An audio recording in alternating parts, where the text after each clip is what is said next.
తన భార్యను, ఆమె కడుపులో ఉన్న పుట్టబోయే శిశువును రక్షించడానికి పక్షిమానవుడు తన రెక్కలను గట్టిగా వారి చుట్టూ ముడుచుకుని అక్కడికక్కడే రాయిగా మారిపోయాడు.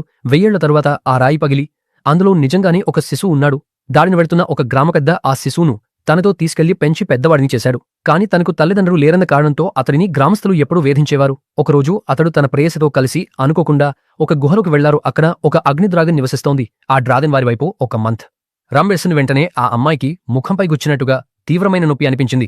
డ్రాగన్ వారిని తినేస్తుందని ఇద్దరూ అనుకున్నారు. కాని ఆశ్చర్యంగా ఆ మంత్రం ఆ అమ్మాయి ముఖంపై ఉన్న పుట్టుకమచ్చను పూర్తిగా తొలగించిందా. బహుమతిగా డ్రాగన్ తన పక్కనే ఉన్న ఇనుప సుత్తిని బయటకు లాగమని అడిగింది. సహజంగా అప్రమైన బలమున్న ఆ యువకుడు చిన్న ప్రయత్నంతోనే ఆ సుత్తిని బయటకు లాగేశారు.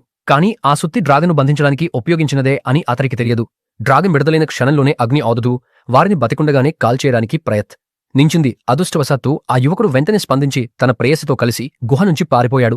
కాని బయటకు రాగానే గ్రామస్తులు వారిని పట్టుకుని గ్రామానికి లాక్కెళ్లి ఉరితీయడానికి కట్టేశారు. అగ్ని డ్రాగన్ విడుదలైతే అది నిర్దయగా నిరపరాధులను చంపడమే కాకుండా శత్రు దేశాల నుంచి రక్షించే అవరోధాన్ని కూడా నాశనం చేస్తుందని అప్పుడు తెలిసింది. శత్రువులు దాడి చేస్తే మొత్తం రాజ్యానికి భయంకరమైన విధ్వంసం జరుగుతుంది. తన ప్రాణాలు కాపాడుకోవడానికి ఆ యువకుడు మళ్లీ ఆ సుత్తిని డ్రాగన్లోకి దించి దానిని తిరిగి ముద్రించగలనని పాడు అతడు గుహకు వెళ్లి డ్రాగన్తో పోరాడాడు. కానీ సుత్తితో డ్రాగన్ తోకను కొట్టినా ఎలాంటి ప్రభావం లేకపోయింది. చివరికి అతడు సుత్తిని పట్టుకుని ప్రాణాలు కాపాడుకోవడానికి పరిగెత్తాడు.